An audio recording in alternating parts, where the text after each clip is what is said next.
Olá e nossas boas-vindas a mais um episódio do Community Playbook, o nosso podcast que fala sobre as aplicações reais, atuais e futuras do mercado de comunidades. Eu sou o Caio Matos, um dos hosts deste podcast, e eu estou aqui com a Jane.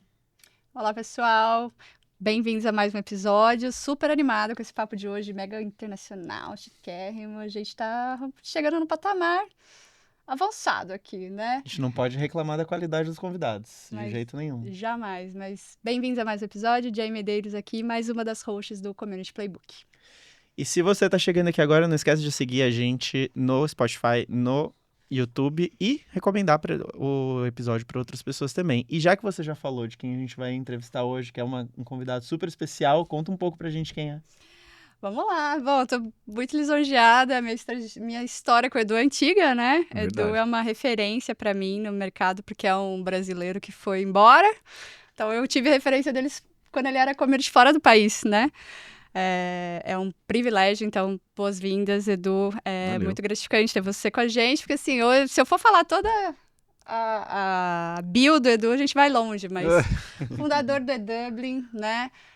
Que é uma comunidade de expatriados lá na Irlanda, adoro, você até assistir os vídeos da coxinha.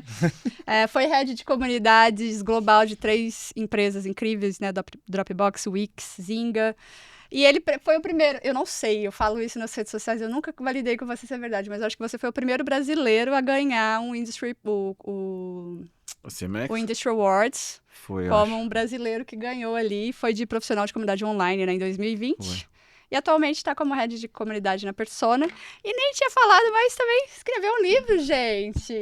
Minha maior terapia. Então, boas-vindas, Edu. Dá um oi pra galera e a gente vai começar a bater esse papo aqui e falar de todas essas experiências que vão ser muito ricas pro pessoal. Vamos aí. Bom, obrigado pelo convite mais uma vez. E é incrível estar aqui com vocês. É legal fazer um podcast de comunidade, que geralmente você fala comunidade, você fala com gente que não manja, mas você fica naquele papinho, mas agora com vocês que já são desse mundo, já passaram por aí décadas de experiência, vai ser legal a gente aprofundar em coisas. Falar de coisas talvez meio polêmicas. Pode falar? Pode. Que sabe. deve. Então, Gostamos. Esse é o assunto. Gostamos bastante. Bom, pra gente começar então, Edu, a Jane citou um pouco ali da sua bio, de quais empresas você passou, né? E a gente sabe que você tem cases super grandes, assim, que a gente vai abordar mais pra frente. Mas a gente gosta de perguntar aqui também sobre como você chegou nessa área de comunidades, né? A gente brinca às vezes que quase todas as pessoas começam a trabalhar como comunidade sem querer, né? Tipo, tava fazendo alguma coisa ali, alguém chegou e falou, isso aí é comunidade. Ó, é mesmo? Então conta pra gente um pouco, né, da sua trajetória, como você chegou a começar a trabalhar com comunidades. Acho que seria legal a gente começar por aí. Legal, excelente pergunta, porque a gente pensa que, você pegar uma década atrás, fala assim, o cara de comunidade é o cara que gerencia fórum, né? Era aquela, o cara tem um grupo no Facebook, ele é community manager. Aham. Só que, bom, primeiro que princípios, né, de comunidade já é desde sempre, desde sociedade. Então, o princípio em si, ele sempre existiu, a gente usou tecnologia para avançar isso. E eu, para ser sincero, nunca estudei comunidade, acho que ninguém estudou para ser um community manager, a gente cai por acaso nessa situação, porque, enfim, vai evoluindo, alguém que veio de marketing, alguém que veio de social, alguém veio de produto. Eu vim da parte de suporte, eu trabalhava na Zynga, e na Zynga eu fazia suporte para o jogo que chamava Zynga Poker. Uhum. E aí eu fui gestor da equipe de suporte, a gente cresceu para fazer gestão de todos os jogos que tinham, então todos os jogos tinham a versão internacional. E eu fazia a gestão deles. Só que eu era muito preguiçoso. E aí que vem aí o ponto de virar community. Por quê? O que acontece? Num jogo, princípios aí para quem joga jogo. Você joga um jogo, não? Jogava o poker da Zynga. Jogava? Olha. Quem joga jogos gosta do negócio e entende muito. Então você pega lá League of Legends, pega, sei lá, World of Warcraft. A galera manja muito, GTA. Pô, a galera, Sim. manja muito. Manja mais que o time do produto. Então eu comecei a fazer assim. Eu tinha lá que resolver suporte. Tinha uma equipe tinha 5 pessoas por jogo, mais ou menos. Só que o que acontece? As perguntas de quem começa a jogar são sempre as mesmas. Você começa a jogar qualquer joguinho, cara, como é que eu clico aqui? Como é que eu dou cambalhota? Qual que é dar um mortal? Qual que dá a Hadouken? Sempre a mesma pergunta. E eu falei, pô, como é que a gente resolve isso aqui, mas de uma forma menos sob-fac? Porque não sabe fazer um FAQ aonde? Num blog? Uhum. E a gente tinha um fórum, aí veio um fórum, olha aí, gente. Fórumzinho feito no BBPress, cara. Nossa, que plataforma velha. Bons tempos. Bons tempos. E aí eu lembro que eu postei assim algumas perguntas fingindo que era jogador. Eu assim, como é que faz tal coisa? E eu respondi eu mesmo pra ter resposta lá. Porque Quanto se a perfil. pessoa perguntava, exatamente, era o famoso, hoje, sei lá, seeding, como é que a gente chama isso, né? Tem um termo mais técnico hoje em dia. Sim. Mas era falsificar a pergunta, era isso. E aí a galera começava a acessar, e aí vinha que eu via que o acesso começava a aumentar, que as pessoas começavam a usar bastante. Aí eu falei, será que os jogadores de verdade saberiam responder? O que eu fiz? Aí, como você tem um jogo literalmente, você fala assim, quem tá no nível mais avançado? Eu ia lá ver as pessoas no nível mais avançado e falava com elas. Eu mandava um e-mail falando assim, olha, eu vi que você tá no nível avançado aqui, você topa responder as perguntas que vêm sobre isso, isso, isso? E aí eles, até topo, só que não tinha engajamento alto. E aí, olha que louco, né? Gamificação, sem eu saber que tava gamificando. Eu cheguei pro time de produto e falei assim, quão difícil na época era o Farmville, um dos jogos que tinha mais acesso, tinha 150 milhões de usuários ativos, de mensais, era muito grande. E eu falei pro time de produto, falei assim, cara, como é que se eu quiser ter uma vaquinha, sei lá, roxa, é difícil? Aí ele, não, cara, é uma linha de código pra mudar do branco pro roxo, que aí eu falei, é simples, eu falei, muda alguma coisa? Ele, não vai mudar nada no jogo, não muda na mecânica, não vai avançar a pessoa, é simplesmente uma coisa estética. Aí eu falei, então eu posso premiar as pessoas que respondem mais perguntas? Ele falou assim, pode, é só você me falar quais são os UIDs, né, que são os IDs desses usuários que eu coloco pra eles. Eu falei, é exatamente isso que eu preciso fazer. Aí eu cheguei pra galera e falei assim, olha, se você ajudar, aí comecei a montar, né, o que seria um programa de super usuário depois, tipo, ó, conforme você vai ajudando, eu te dou, assim, se fizer tantas respostas, eu te dou esse prêmio. Se fizer outra coisa, eu te dou essa outra vaquinha. E começa. Então, nesse mundo, eu não sabia o que estava fazendo em comunidade, mas eu estava simplesmente gamificando, né, premiando quem respondia mais perguntas. E começou a escalar. E as pessoas começaram a se gabar daquilo. E falar, eu sou do time aqui de conselheiros. Eles chamam aquilo time do council, né? Tipo, conselheiros da Zynga. Aí eu falei, vou dar o nome de conselheiros da Zynga, então. E aí virou, sabe, naturalmente. Então, organicamente, a coisa foi virando uma comunidade. As pessoas se ajudando. E aí o que acontece? Como elas viam as perguntas chegando, elas começavam a criar conteúdo próprio, fazer conteúdo no blog delas, postar no Facebook delas, porque o Facebook era a plataforma, né? E aí, a partir daí, eles deixavam pra gente falar assim, olha, eu postei aqui no meu blog, e aí a pessoa perguntou essa outra coisa que eu não sei a resposta. E a gente falava assim, isso aqui a gente consegue resolver. Mandava pra eles. E aí eles escalavam aquilo. E começa o mundo de suporte, feedback de produto e premiação, né? Gamificação. Aí começa um mundo de comunidade. Até que, sei lá, um ano depois, me deram um título de comunidade, né? Tipo, até então eu não fazia ideia que eu tava fazendo isso. Foi virando comunidade por conta da própria evolução do jogo. Um mundo louco. A sua trajetória, ela é basicamente, você veio de Big Corps do nada, foi, né, começou aí com comunidades, mas sempre com empresas de tecnologia, né? Assim, digamos que por trás ali tinha empresa de tecnologia e era uma empresa de tecnologia lidando com o B2C no final, mas com essas grandes empresas, né? Então, Zynga, a gente vai contar dos outros cases aqui de Dropbox, de Wix, que é muito o objetivo dessas empresas se aproximarem do usuário final, né? Talvez a Zynga, a gente já teve um spoiler, que foi muito por acaso que aconteceu, eu já sabia, né? Então, eu admiro muito e sigo bastante Edu aí. Mas, então, você trouxe aí o case da Zynga, né? Você tinha um problema que você resolveu meio de suporte, criou o fórum, ganhou como funcionário mais eficiente do ano, né, lá na Zynga. Conheci o fundador da Zynga nessa hora. Olha, incrível. Daí, que chique. Então, assim, aí vamos aprofundar mais um pouquinho. Como que foi na Dropbox? Acho que foi o seu segundo, depois da Zynga, foi Drop, né? Ali você tinha um programa bacana e tudo mais. Era também fórum, era produto, o que tinha ali dentro? Legal. O que a Dropbox B2C queria? também, e olha que louco, né? O mundo de networking, quão importante é. Porque, enfim, a gente se conheceu e a gente fez um projeto juntos, depois para uma empresa na França, né? Que foi muito legal. E estando no Brasil, a gente não foi pra França, pessoal, a gente queria, mas não foi. Mas não deu. Mas o networking, quão importante é, no mundo de comunidade, a gente tá engajado e conhecer um ao outro. Quando eu trabalhava na Zynga e eu fiz esse projeto, começou a mudar muito certo, foi essa premiação. O que acontece? Como é um prêmio mundial, lembra que eu tava na Irlanda isso, tá? Eu não tava nem no Brasil, nem nos Estados Unidos. E aí, como eu fui premiado, eu fui para os Estados Unidos, receber o prêmio, e aí o time de lá ficou sabendo que eu existia. Falou, pô, tem um cara, né? Que legal, o Brazuca aí, pô, faz a selfie, brincadeira, não faz selfie. Mas descobriram que eu existia. E aí um desses caras foi pro Dropbox, e ele falou assim, olha, cara, a gente quer muito pegar uma pessoa que sabe fazer um projeto tipo o que você fez, e eu vou te falar fala com o time lá, eu não tenho nada a ver com isso, eu sou num time nada a ver com esse, mas eu sei que você sabe fazer o resultado, sabe fazer esse negócio de escalar. Porque o grande ponto para essas grandes empresas de milhões e milhões de usuários é a escala. E aí nessa eu fui fazer entrevista com o Dropbox, porque eles falaram assim, a gente precisa escalar, a gente não sabe exatamente o que. A gente tem aqui o founder, que ele criou um fórum, o founder tinha criado um fórum que saiu do ar, e a gente está aqui há uns 6 anos sem fazer nada com a base de usuários que a gente tem. A gente está no modo hypergrowth, que é assim, saindo de milhões e milhões de usuários por mês, crescendo. Impossível dar suporte para essa galera. A gente tem 4 pessoas aqui para dar suporte. É um gerente, um cara de produto, que é um product expert, e mais 2 meio que semi-estagiário, por dizer assim. Tendente, né? Sei lá. É o cara de linha de frente, né? E aí, assim, mas é isso, sabe? Impossível, não tem como. Assim, demanda de milhões e milhões de pessoas. A gente precisa de alguém meio que fazer o que você fez. Entra aí. E aí eu já entrei com cargo de comunidade, e aí começou o mundo de comunidade na Dropbox. B2C 100%, porque a ideia, assim como você vai pegar aqui no Brasil, sei lá, Nubank, que acho que tem estratégia de comunidade, você vai pegar qualquer companhia de telefone, qualquer companhia grande demais, que lida com a massa, né, maioria dos usuários, tem que ter uma forma de escalar o que eles fazem. Então, assim, não tem como... Vamos pegar uma coisa mais simples, a URA, né? Você liga e fala assim, aperte 1 para falar com... Porque se eu pegar um atendente para responder e falar, você quer falar com quem? Acabou, eu vou ter que gastar milhões de dólares só para isso. E não era diferente do Dropbox. Então, eu entrei pensando assim, como que a gente vai fazer para escalar isso aqui? Só que aí tem uma grande diferença da Zynga. Que na Zynga a gente tá jogando joguinhos. Você tá ativamente no legal, negócio, você né? gosta, você quer, né? Pô, vou aqui, apertar o botão, dar cambalhota, dar o Hadouken. No Dropbox, qual que é em Dropbox é como se fosse a internet. Se ela funciona, ela é invisível. Então, assim, tudo que a gente tá fazendo aqui é invisível até que estrague. Quando estraga, você lembra que existe. Tipo, o microfone para de funcionar. Putz, tinha um microfone aqui na minha frente, esqueci que ele tá na minha frente, até que ele começa a fazer um ruído. Então, Dropbox é isso, ele funciona e ninguém sabe que existe, porque ele tá no background. Aí parou de sincronizar o arquivo, aí eu lembro que o Dropbox existe. Então, assim, qual que é a comunidade disso daí?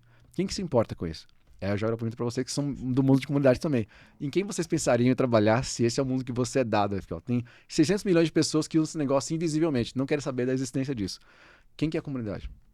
Quem faz mais dar um upload de arquivo? Que dá mais falha, talvez? Quase. Quase. É uma Desenvolvedor. boa hipótese. Desenvolvedor, Que tá o ótima tempo hipótese. todo. É interno, né? Talvez. Exato.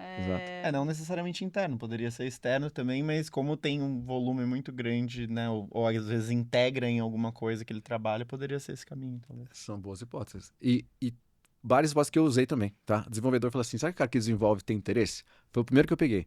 E tinha. Então, assim, começou por aí. Agora que fala assim, esse cara se importa porque ele integra o Dropbox em algum sistema dele, ou porque ele desenvolve uma solução paralela, ou que complementa. Então, ele quer saber do Dropbox, ele está interessado em saber as versões que está lançando.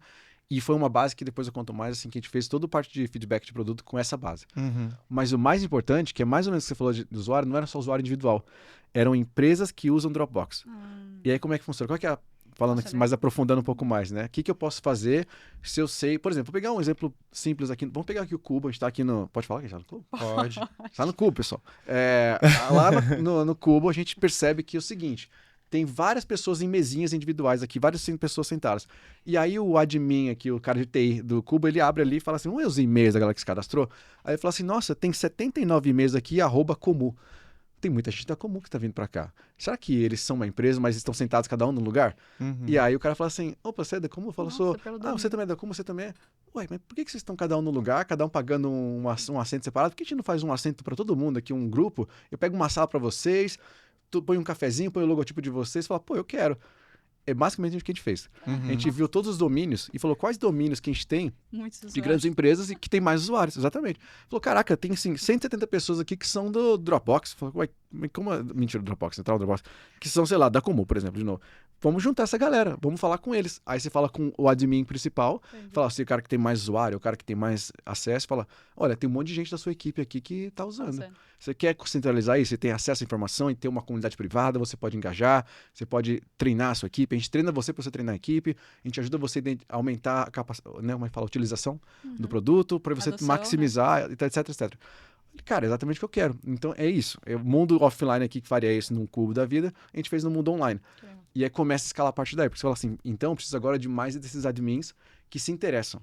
Só que vai crescendo, né? Porque você percebe que assim, não são 100 empresas, tem tipo, sei lá, 70 milhões de empresas. Fala, puta, 70 milhões? Então vamos pensar aqui quais que poderiam pagar mais, que tem, sei lá, um potencial maior. Então se eu pego, por exemplo, empresa @Comu, fala assim, poxa, tem, sei lá, 100 funcionários. Eles podem pagar até X. Essa outra aqui, que é a @Google, eles têm 10 mil funcionários. Então eles podem pagar muito mais. Vou falar com esse aqui. Aí vem priorização. Mas é muito técnica a priorização, né? No sentido de, eu tô olhando só para dados para pensar como é que eu defino uma estratégia.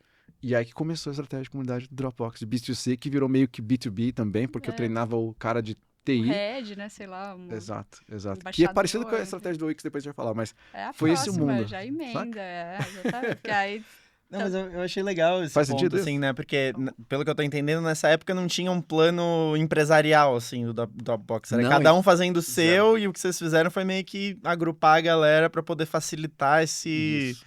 E aí esses system admins de cada empresa mesmo que era uma ponte de vocês com o restante do time para reduzir os esforços de suporte. Exatamente, porque eu entrei lá em 2014, o Dropbox for Business a gente criou em 2016.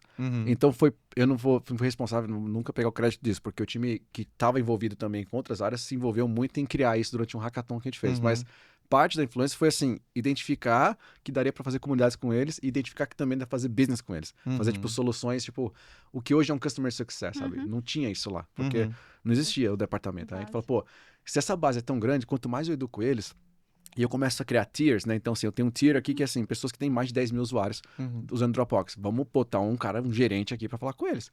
E aí o cara que tem, sei lá, 1000, não dá para ter um gerente, mas dá para ter um espaço online. E aí, né, você pode pensar, grupo, fórum, o que for, para a pessoa se engajar. Saca?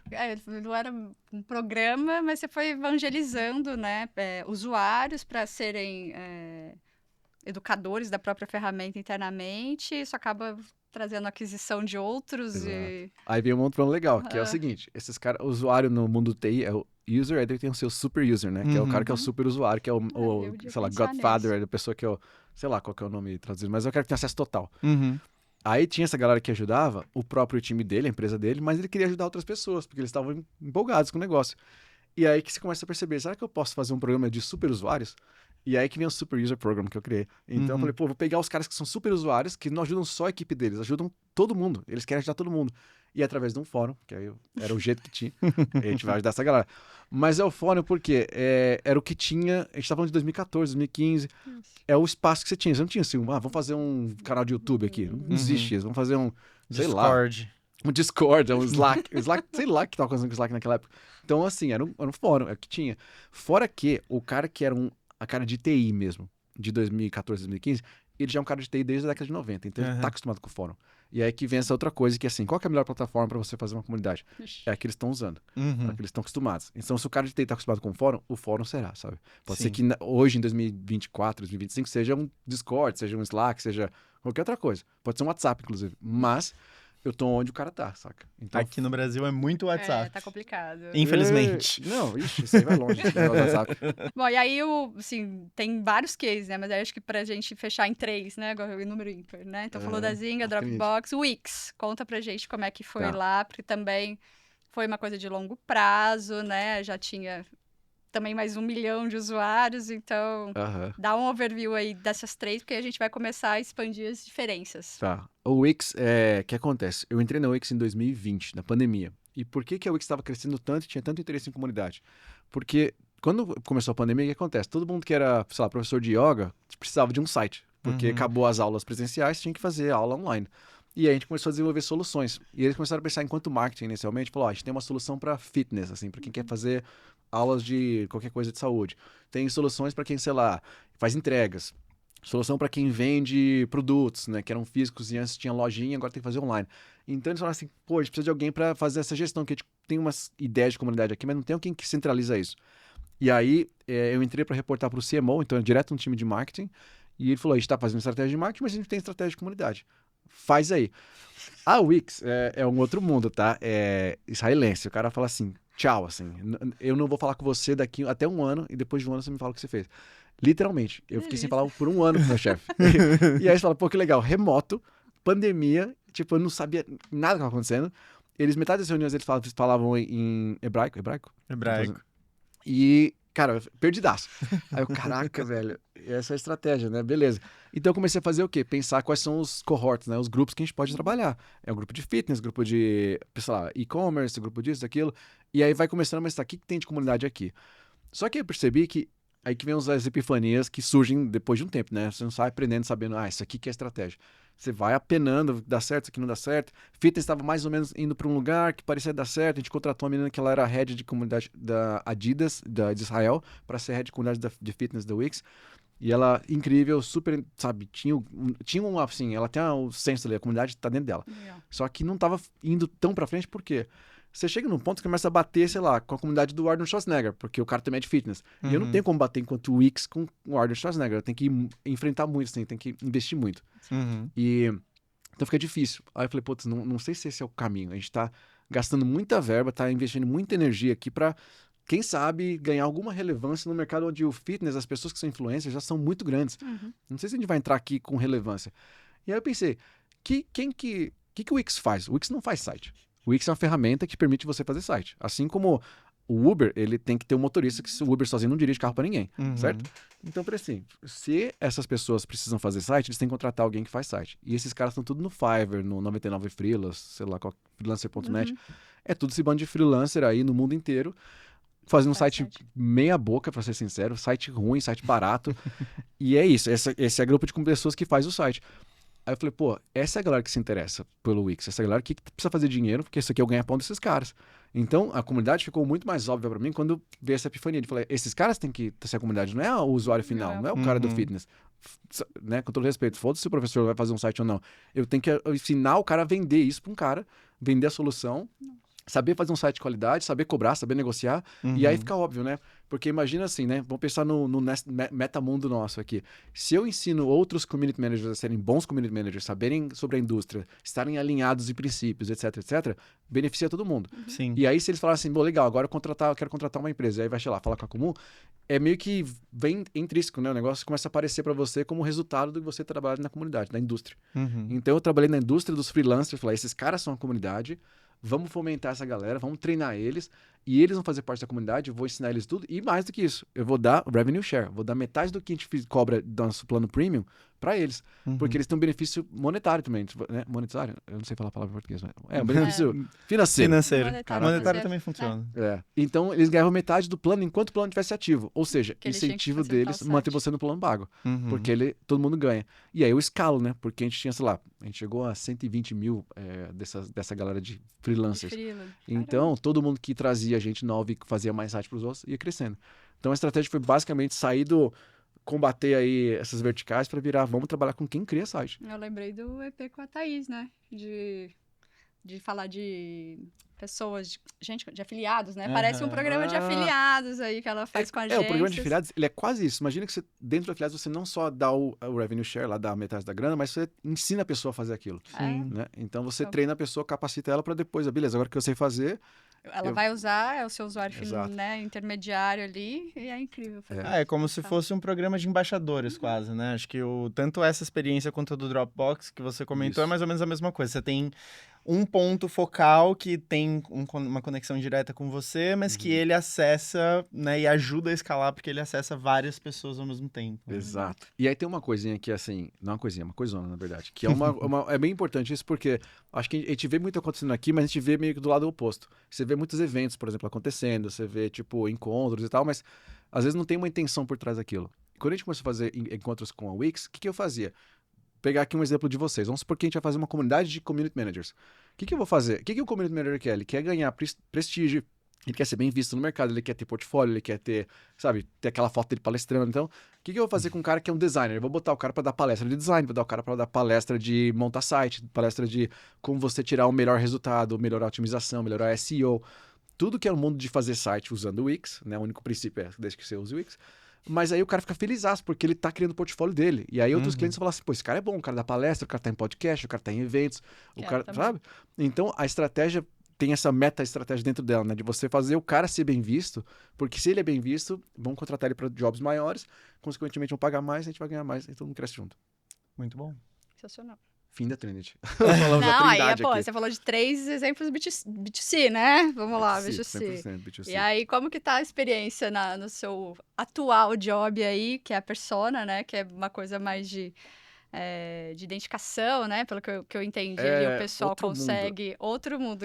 Como é que tá sendo lá nesse B2B? Vai dar um... Vou te explicar, então, vou falar duas coisas legais. Uma do networking e outra o que a gente faz. Porque eu não sabia o que a gente fazia pelos primeiros 6 meses que eu trabalhava lá. E aí eu descobri depois. A gente faz o que chama de KYC e KYB, que é assim, Know Your Customer e Know Your Business. Basicamente, é quando você vai, por exemplo, no iFood, você quer pedir cerveja. Eu não sei se é assim aqui, tá? Mas lá fora é.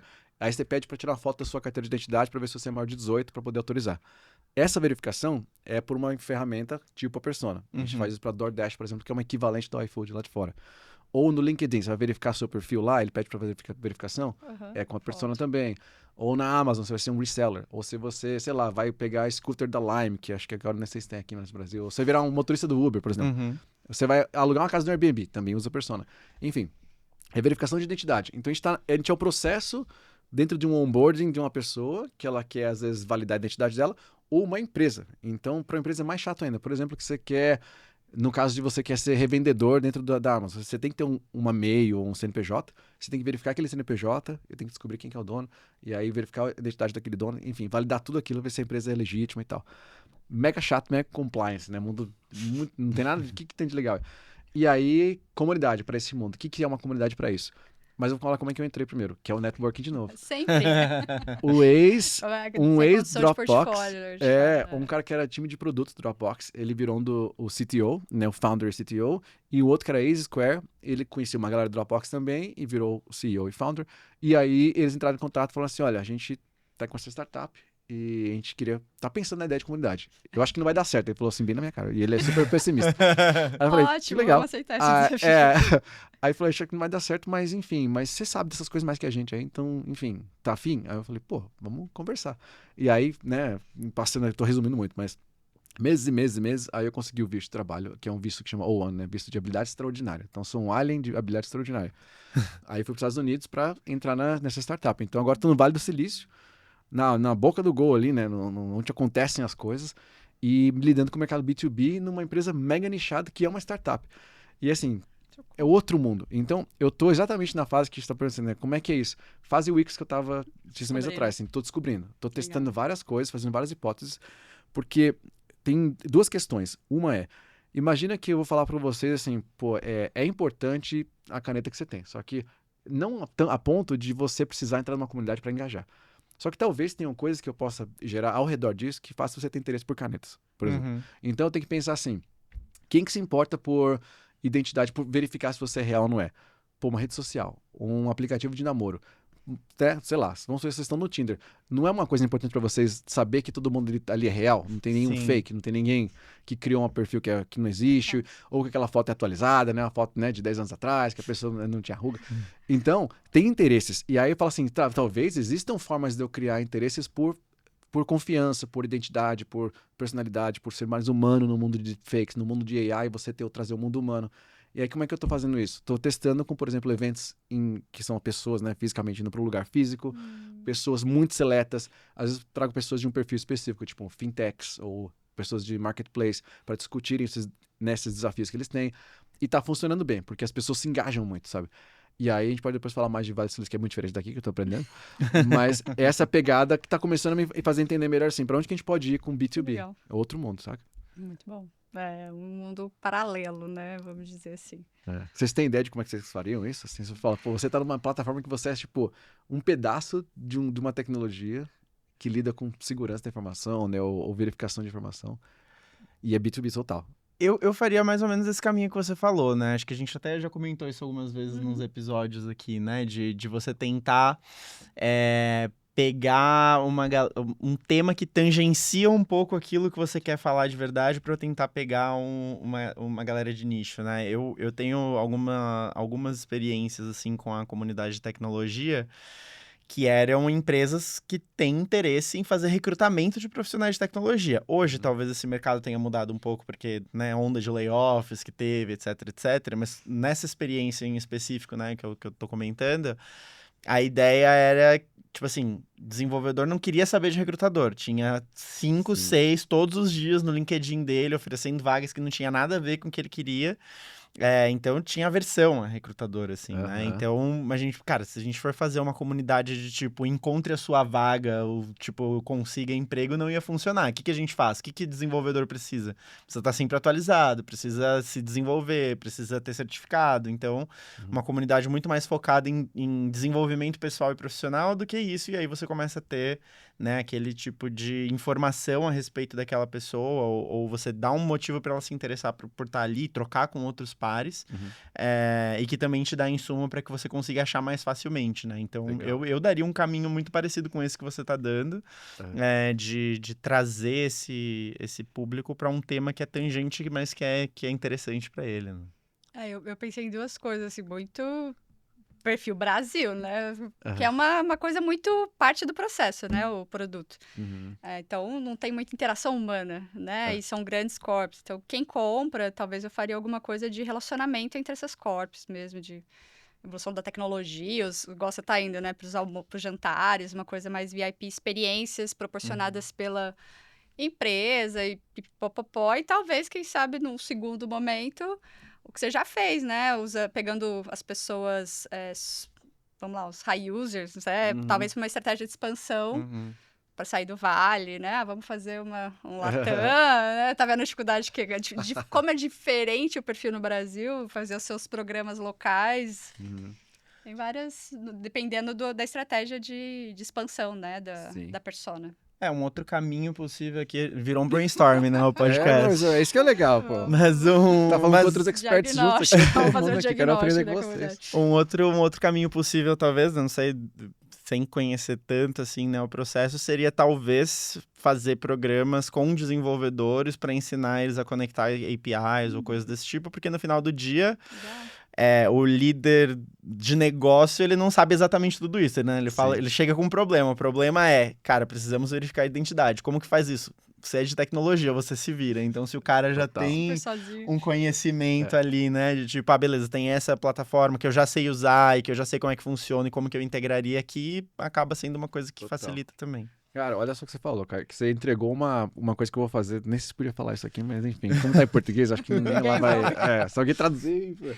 Mas o que é uma das verticais que eu tô pondo de estratégia pra gente fazer pro ano que vem, não vai ser esse ano ainda, mas o que acontece? A gente tem, de novo, tiers, né? Então você tem clientes que gastam muitos milhões de dólares, tem clientes que gastam algumas dezenas de milhares de dólares, alguns que gastam, sei lá, quase nada. A gente, tipo, gasta $200 por mês, que pra gente, na escala das coisas, é muito pouco. E não tem como eu oferecer pra ele um suporte muito robusto. Porém, o produto é muito robusto. É como se fosse assim, Salesforce. Você vai implementar o Salesforce, é um trampo do caceta. Você tem que contratar um cara de admin de Salesforce para fazer. Só que o Salesforce em si não tem como fazer isso, né? E olha só, vou chegar... Não queria ter falado de Salesforce, mas vou falar deles. Mas eles não têm como fazer essa implementação, eles na mão. O que eles fazem? Eles treinam, capacitam pessoas para implementar. Não tem um certification do Trailblazer, você vira um Trailblazer Master lá, o Águia implementa, não sei o quê. Enfim, é a mesma coisa. Eu quero fazer isso. Eu quero capacitar essa galera que é mais técnica para começar a implementar a persona pra gente. Por quê? Tem duas dificuldades. Uma de mercado em si, né? Quem não tem grana, porque às vezes é uma startup, é uma empresa que tem, sei lá, o cara tá investindo $200 pra mim. Não tem como eu pagar um cara, tipo, $1.000 por mês para implementar para mim. Mas eu posso pagar um freela ali que vai me ajudar, um dev e tal, que pode fazer outras coisas além disso. Então, o cara que vai fazer, sei lá, a solução de onboarding completa, vai fazer o site, vai fazer o sign-up, vai fazer uma integração com o Okta e vai fazer a integração com o Persona para verificar a identidade. Dá para esse cara aqui, ó, todas as ferramentas, integra ele, vambora. E, por exemplo, o Brasil, você falou, né? Então, se eu vou fazer a implementação da Persona aqui, eu tenho que pegar um dev local que vai cobrar em reais, né? Não vai cobrar em dólares. Então, é treinar o cara aqui para fazer essa versão. Esse é o plano. Legal. Então, a gente começou a fazer o que a gente chama de Persona Academy, que é a academia, né? Academia? É a academia da Persona. E aí vem um outro mundo que a gente estava falando de AI na apresentação lá do Google. Eu fiz toda a academia com AI, 100%. Então, eu consegui fazer a academia inteira em, tipo, 2 meses, 100% com AI. Caramba. Eu peguei uma cara minha, filmei um cara no trampo lá também, durante 2 minutos no HeyGen, e aí eu gero o script, e aí o script com base no que a gente tem que ensinar a pessoa. Legal. Ele vai fazendo output de vídeo, eu faço uma ediçãozinha rápida só pra parecer que é um vídeo meio... Não ficar quadrado, né? Só o cara falando diante pra câmera, fica aquele talk head, né? Que é o vlog. Então eu ponho imagem do aplicativo, do dashboard. Dá uma customizada. Dá uma cara de que é um treinamento. E solto lá, cara. Então a gente já tá com 4 cursos já feitos. Ai, que legal. Que incrível. E aí a galera pode fazer esses cursos. Não é um curso que te deixa capacitado de fazer a implementação e virar um certificado ainda, mas o próximo passo Pode ser uma certificação. começar a botar assessment, né? Assim, fazer testes para a pessoa passar nos testes, depois de passar no teste ela virar um certificado. Então, é uma das ideias que a gente quer validar. Eu achei que era um negócio mais de plug and play, tá? Pega aqui Nada, e implanta. Sabe por quê? O que acontece? Tem toda uma integração Cada empresa de tem tecnologia. ela tem que definir uma tolerância de risco que ela tem. Então, por exemplo, pode ser que você, enquanto head de comunidade, quer que as pessoas sejam verificadas. Só que você não precisa exigir tanta coisa dela. Tipo, sobe aí seu comprovante de residência, sabe? Não, você só quer que ela tire uma foto para ver que é uma pessoa real. Tipo, ver que não é deepfake. Mas o banco que vai emprestar $10 milhões para um cliente, ele tem que verificar muito mais coisa. Para evitar. Ou a pessoa que faz venda e compra online. Tipo, sei lá, você usa o... Nem sei se tem algum aplicativo aqui, deve ter, que faz transação de dinheiro de amigo para amigo, assim, sabe? Tipo Revolut, não sei. Tem alguma coisa aqui que faz isso? Pensando. Peer-to-peer. Sabe, peer-to-peer? Você fala, meu Tipo amigo tá me Venmo. devendo 10 conto aqui, eu mando pra ele. aqui a Tipo gente um usa Pix. Pix. É, A gente usa o Pix. Brasil é foda. Pix é incrível, cara. Mas em outros lugares não existe Pix. Então existem soluções que tem que mandar com app, assim, tipo, o dinheiro para um ou pro outro. Só que você tem que evitar a lavagem de dinheiro, porque esse dinheiro tem que ser declarado, né? Exato. Vamos Aham. supor que você me ajudou aqui, mas na verdade foi uma prestação de serviço. E você me passou o Pix da prestação de serviço. Eu tenho que declarar esse dinheiro. Aham. Só que as pessoas não sei se declaram. Então tem que ter uma solução para poder verificar isso e checar. Então, enfim, por motivos mais complexos ou não, as pessoas têm que saber. Elas têm que saber que elas têm que fazer isso, sabe? Então a Uhum. empresa tem que falar assim: ó, se eu habilitei isso aqui, eu tenho que ter essa verificação X. Só que eu tenho que ter alguém que ensina isso pra pessoa. Entendi. E aí que vem essa coisa do certificado da academia. Bom, grandes Enfim, empresas mega de complexo SaaS, o né, negócio. elas fazem esse tipo de certificação. Mas a gente não é um Google, né? Porque o Google tem um top developers lá que eles têm milhões e milhões de dólares e sei lá quantas pessoas trabalhando. Lá na Persona sou só eu. Então, assim, eu tenho que pôr-me assim, pra onde vai meu tempo, assim. Tem que ser Porque a gente esperto. nem, talvez um próximo, a gente tem que trazer a pauta de IA, né? Porque sempre, Nossa, total. como que, né, vai otimizar? Eu acho que hoje, no papel do CM, vai perder o CM, vai ter ou não CM, mas aí ela, no meu ponto de vista, hoje ela aumenta a nossa eficiência operacional, né? Na Total. operação todo dia. Isso foi um ponto que a gente discutiu, inclusive, quando a gente tava falando do relatório do CMX, né? Que, tipo, acho que a galera precisa superar esse discurso de, tipo, se a IA vai tomar o seu emprego ou não, Não, né? agora eu Mas choro acho que... demais, assim, vou ser sincero. Tem aquele relatório, não tem recurso suficiente, não tem dinheiro suficiente. Aí, tipo, você vai ver a equipe, tem 5 pessoas, sabe, com 200 usuários. Você fala assim, cara, você tem gente mais que suficiente, você devia demitir pessoas aí que são sua equipe. Eu tô A gente sozinho, fez o pô. projeto junto, eu lembro Pelo que amor. ele é muito, né, as questões não. culturais. Ele, não, com o tanto de gente que tem pra esse time aqui, vamos reduzir não sei o que. Eu falei, Que isso? Calma. Eu falei, não, os caras têm, sei lá, 2.000 alunos, tem 50 pessoas. Eu falei, que isso? como velho? teve uma lição Maluco, muito, os alunos, né, que a gente fez aquela imersão, eles falam assim, o que eu aprendi com o Edu, que a gente tem que usar a comunidade a favor antes de contratar o TCM. Todo mundo deu esse feedback naquela sua aula com a verdade. gente. Nossa, é verdade. Mas Muito aí, bom, porque hoje o objetivo era falar das diferenças aí entre, né, a B2B e comunidades B2B, comunidades B2C. Você trouxe 4 exemplos aqui de pessoas completamente diferentes, né? Uhum. E grandes empresas que talvez chamariam essas pessoas de audiência e não de comunidade, de fórum, né, de Polêmica. fórum. Hoje, né, quando você começou, em 2012, Não, começar com... com comunidade. Não oficial com eDublin em 2008, mas verdade. aí na 2010 eu entrei na Zynga, 2011, 2012. 2012 foi o cargo, mudou. Então, mais do que senior aí no negócio. Então, a gente já é tem uma visibilidade, como todo mundo caiu de paraquedas, a gente vai aprendendo a seriedade no dia a dia, em horas de voo, né, com a comunidade. Então, tem uma maturidade grande. Olhando para esses 4, sei que você já deu um spoiler, mas assim, vamos perguntar. Bora lá. Você acha que tinha alguma das empresas que tinha uma estratégia, já sabia de um community-led growth? Porque faz tanto tempo, né? Não sei se tinha nem... Nem esse termo tinha sido Product-led cunhado. growth. Não tinha nem Product-led Growth, era qualquer não coisa. tinha nem o Product-led growth. Então, assim, você acha que tinha alguma coisa que levava para a estratégia? Quais números vocês olhavam ali? Ou foi tudo, não, foi acontecendo, né? Eu descobri o Zynga, eu pegava no nome ali, misturava a cor da vaquinha. da vaquinha. No Wix eu fui olhar e tudo mais, não era a empresa que falou assim, toma, esse caminho que eu quero que você siga. Tinha alguma ali que você acha que tinha isso muito intencionalmente para fazer? Não, vamos fazer essa comunidade, porque vai ajudar no negócio e eu quero extrair essas métricas dela. Não, boa pergunta. Na verdade, isso é muito louco, porque aí talvez é a questão cultural que você falou. Às vezes, muito o que acontece aqui, eu tô falando isso porque quando eu tava...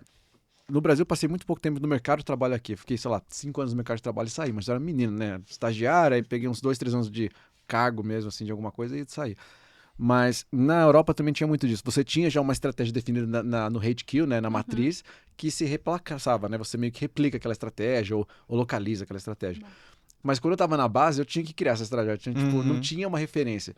E aí que vem talvez o desafio, e aí no seu ponto, né? Que a gente tem que olhar para onde? Para onde que a gente vai? Porque não tinha de onde começar. Agora, tem coisas que a gente sabe que são importantes. Vou pegar, por exemplo, pela Zynga primeiro, que virou também Dropbox, a mesma questão. O que é importante para uma empresa que está crescendo muito? Eu tenho que lidar com tudo em escala. Que às vezes é diferente, sei lá, se eu sou uma comunidade para um nicho pequeno de pessoas que pagam, por exemplo. A galera que curte a Apple. Todo mundo paga pelo menos, sei lá, quanto custa uma Apple aqui? 10 mil reais? Todo mundo pagou pelo menos 10 mil para estar no jogo. Agora você vai instalar um Dropbox, você pagou 0, você está no jogo de graça. Então não tem como suprir isso, né? Diferente. Então a gente tem que pensar assim, como é que tudo que eu faço ganha escala de milhões e milhões, não ganha escala de centenas ou dezenas. Então a métrica principal é assim, quanto que eu consigo desse conteúdo que eu crio, por exemplo, ser consumido por milhões de pessoas? Ou quanto que do que eu criei evita as pessoas entrarem em contato com a gente, que a gente chama de ticket deflection, né? Então, assim, quanto que eu faço deflection, como é que fala? Defesa. Redução, né? Eu falo deflection porque assim, a pessoa tem que chegar a caminho de falar com você pro suporte, mas ela é desviada. É mesmo, Esquivar. Quantas esquivadas? Isso, quantas esquivadas que eu dou de... Porque hoje em dia, o que acontece? A URA é uma esquivada, ou você clicar assim, fale conosco, você clica e fala assim, sobre o que você quer falar? Aí você clica no negócio, você quer levar pet no voo? Clica aqui. Você vai clicando em tudo, aí você não fala com ninguém. E isso é uma, né, estão te esquivando para reduzir custo. Só que com comunidade é assim, como é que eu faço isso parecer que eu tô falando com alguém? O Google faz isso muito bem, né? Então o Google tem, sei lá, 80, existiam em 2015, 80, deve ter hoje, sei lá, 200 community managers. Porque eles fazem por produto e por local. Então você vai falar, você não tem suporte do Gmail, fala assim, quer falar com, alô, é do Gmail? Não tem. Você tem que entrar num fórum, mas tem um especialista de Gmail lá, que é o, sei lá, o Zé, e o Zé trabalha nos super users deles, lá nos top contributors, né? Os top contribuidores, e aí eles ajudam a escalar essa resposta. Mas parece que você está falando com alguém, você parece que está sendo ouvido, porque... Outro ponto, né? Eu quero parecer que estou sendo ouvido. Tipo, eu quero expressar minha frustração, que é só minha, mas que no fim das contas é só você e mais 150 mil pessoas que têm a mesma frustração, só que está escrito diferente, né? E isso a gente vê muito. Olha aqui, trazer o mercado aqui, perguntas comuns. Você vai fazer uma palestra, aí você fala, alguém que tem uma pergunta? A pessoa, então, mas é que a minha é uma específica. A pessoa conta a história da vida dela, aí ela fala, e eu queria saber onde é o banheiro. Aí você fala assim, então, o banheiro é ali. Sabe? Tipo, você não precisa contar essa história toda, mas a pessoa acha que aquilo traz uma diferença. Não traz, mas você tem que ouvir, enfim. Aí, voltando pro KPI, é eu fazer a pessoa com comunidade parecer ser ouvida, mas no fim das contas é quanto que eu tô reduzindo de ticket. Esse é o principal. No Dropbox tinha outra coisa, que era o feedback do produto. Porque a gente lançava no desktop, aquele aplicativo, a cada 2 semanas uma versão nova. Então eu tinha que ter muita interação muito rápida. E quando a gente começou a crescer muito rápido, a gente não tinha QA suficiente, não tinha gente testando internamente o suficiente. E eu tinha que testar externamente. Então teve milhões de coisas, mas assim, para te dar um exemplo muito claro. Uma das coisas que a gente pegou, teve uma época que o Dropbox parou de funcionar para, sei lá, 2 milhões de pessoas. A gente não entendia por quê. Mas era uma versão específica do Norton, do antivírus, do anti-firewall do Norton, para quem estava numa versão específica de Windows que não sincronizava. Ele travava o Dropbox porque ele via como uma malware e não rodava, uma ameaça. E aí acontece, como é que você vai descobrir isso internamente? Não tem. Mas um usuário descobriu, o outro reportou, falou, eu também, o que a gente tá achando em comum? Tá todo mundo no Windows 3.1 aqui, putz, então é isso. Saca? Então, várias dessas assim que a gente pegou, várias, de versão... de produto ali, né? Aí versão de celular também, Android, sei lá, tem 150 milhões de versões de Android, mesma coisa. Então a gente conseguiu, aí o KPI é outro, né? Assim, como é que eu escalo QA? Para ter feedback, interação de feedback muito rápida, para sempre sair com uma versão que não tá quebrada para alguém. Porque, de novo, uma coisa quebrada para um é para milhões, não é para um, né? Então, vira outro KPI. Aí na Wix é revenue, né? Como é que aumenta o revenue? Como é que eu faço mais dinheiro? Eu tenho que treinar as pessoas a cobrarem mais, porque a pessoa não pode cobrar 10 conto no Fiverr, eu tenho que fazer ele cobrar 100. Mas para ele fazer ele cobrar 100, ele tem que estar maquiado ali de decente, né? É isso. O playbook. Você fala, cara, corta esse cabelo aí, velho. Troca a foto do LinkedIn aí. Faz uma maquiada. Porque é isso, né, cara? O LinkedIn é isso. Você cria uma marca ali, o pessoal fala, pô, o cara é sério, o cara tem um LinkedIn Premium, tem escrito ali head de alguma coisa, isso aqui. Aí a pessoa já te vê com outros olhos. Você bota tudo, fonte, letra minúscula, fotinha de celular no fundo, fica aquela, sabe, contra o sol, tudo escuro. O cara não vai te contratar. Sim. Então é a mesma coisa, assim. Enfim, esses são os mundos aí de cada uma delas. Então foi muito... você teve KPIs claros, né? Resultados, tipo... Foi no Zynga que você reduziu muito dinheiro, né? De suporte. Por conta dos milhões, era milhões de dólares. Então é muito impacto, mas não tinha, né? Foi acontecendo. Saudades desse tempo, né? Que a gente ia descobrindo as coisas. Não, ainda tá. É que eu acho que a gente meio que... não sei. Eu não sei como é que tá hoje em dia, na verdade, mas eu acho que as pessoas meio que esquecem do básico, assim. Ela quer voltar, ela quer, assim, ir pro lado artístico da comunidade, não sei. E aí fala assim, pô, mas, cara, volta na métrica da empresa. A empresa, ou ela quer fazer muito dinheiro, ou ela quer salvar muito dinheiro, economizar muito dinheiro. Nunca é outro. Não tem outra. Eu vou te falar, tudo que eu aprendi na minha vida aqui, se eu tiver dar uma única dica aí final, ou inicial, sei lá, mas assim, que é assim, pra não esquecerem, é sempre associar as coisas com o dinheiro. Se tem uma métrica que as pessoas não sabem errar, não tem como esquecer, é dinheiro. Ou quanto eu faço mais dinheiro, ou quanto eu economizo mais dinheiro. Canais no YouTube que mais bombam são que te ensinam a fazer dinheiro ou salvar dinheiro. Nunca vai ser, vou te ensinar a tricotar. Tá, mas pra quê? Pra fazer dinheiro. Porque aí você vai, sabe? Não contratar alguém, então você vai economizar dinheiro. Então, é sempre isso. Usem isso como base. Aí tudo funciona. Muito bom. Ótimo. É uma dica que a gente gosta de dar também, né? Do objetivo estratégico linkar com... É. Cara, como que você... Entrega né? pra Acho que empresa. o primeiro episódio que a gente fez do podcast era justamente sobre métricas e a gente falou sobre isso, né? Tipo, Legal. muita gente fala sobre métrica de engajamento. Tá, beleza. Pra quê? Engajamento do quê? Não. Engajamento de quem Puxa. fazendo o quê, né? Aham. Tipo, não serve pra nada. Você apresentar, tem 400 cliques, tá? E daí? Aham. A pessoa clicou, comprou alguma coisa? Exato, Ou, tipo, cara, exato. então- Ó, isso é uma coisa muito legal, porque isso é muito, muito, muito forte no Vale do Silício. De assim, não importa o tamanho da minha audiência, e sim quem é a minha audiência. Uhum. Quem tá ali naquela audiência. Essa pessoa tá comprando, ela vale muito. Porque é muito comum você ver comunidades crescendo assim, tipo o IPO, Chief.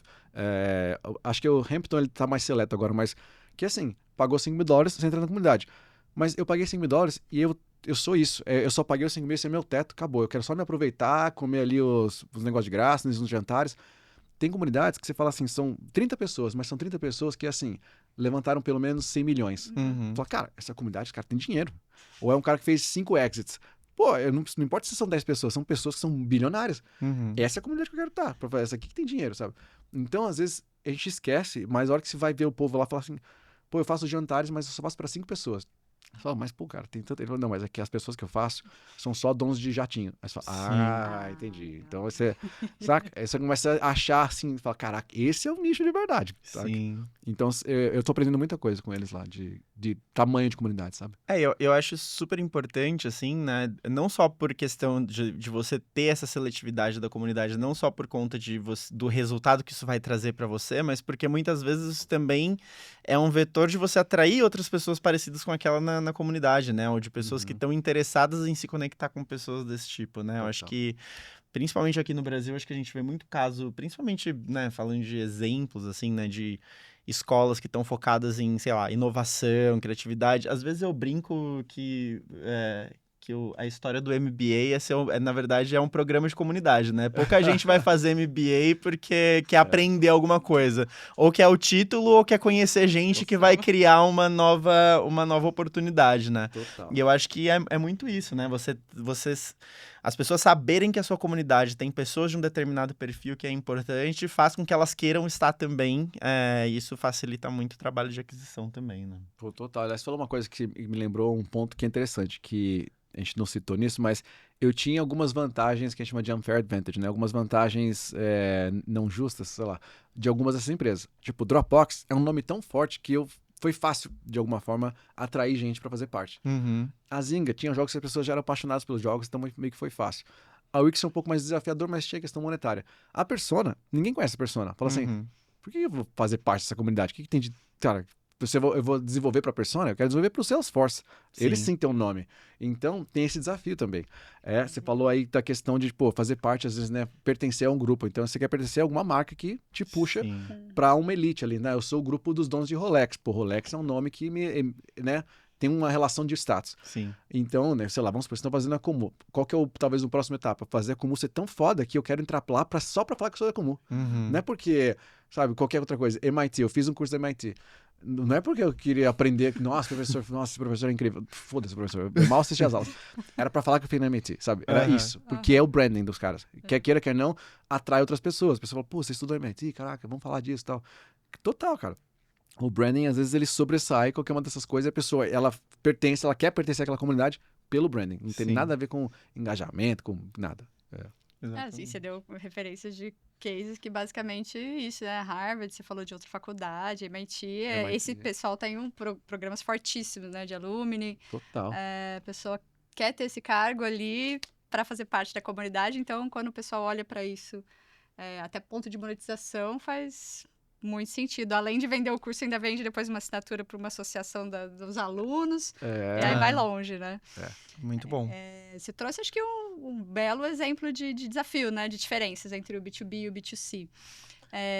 Não só entre o B2B e o B2C, mas o B2B de empresas diferentes, né? Que acho que é uma coisa que mesmo que fosse B2C, às vezes também acho que tem isso, né? Eu senti bastante isso também em experiências diferentes, né? Porque, tipo assim, a minha primeira experiência como community manager era um programa de inovação aberto da Natura. Caraca. Então, tipo assim, você criava um grupo para discutir sobre, sei lá, quase qualquer tema. E é a Natura que tá trazendo você para discutir sobre esse tema. Tipo assim, era muito fácil. Eu lembro que teve um caso que era... Eu não sei se eu já contei esse episódio, isso no podcast aí. Quem ouve vai saber disso várias vezes, né? Ainda não. Mas assim, teve uma vez que a gente fez um grupo que era um grupo só de homens para discutir a percepção deles a respeito de masculinidade. Caraca. E na hora que surgiu esse projeto, eu falei assim, cara, a gente não vai conseguir nunca fazer isso, porque, tipo assim, a Natura é uma marca que, né, tipo, ela é muito mais presente para mulheres do que para homens, porque é uma empresa de beleza e tudo mais.